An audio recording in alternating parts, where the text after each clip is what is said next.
Euro cup 2024-এর group এর দ্বিতীয় রাউন্ডে আজ জার্মানির মুখোমুখি হয়েছিল হাঙ্গেরি।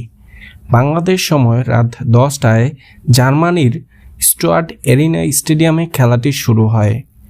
জার্মানি আজ 4-2-3-1 ফরম্যাটে খেলাও সাজিয়েছিল মাঠে। অপরদিকে হাঙ্গেরি 3-4-2-1 ফরম্যাটে খেলাও সাজিয়েছিল মাঠে। খেলা শুরুর পর থেকে আক্রমণাত্মক অবস্থান শুরু করে জার্মানি। অপরদিকে হাঙ্গেরি কিছুটা ডিফেন্ডিং পজিশনে খেলতে শুরু করে। খেলার মাত্র 22 মিনিট সময়ে জার্মানির হয়ে প্রথম গোলটি করেন জামাল মুসিয়ালার গোলে 1-0-তে লিড পায় জার্মানি। প্রথমার্ধ শেষে 1-0-তে এগিয়ে থাকে জার্মানি। দ্বিতীয়ার্ধের শুরুতেই খেলোয়াড় পরিবর্তন করে জার্মানি।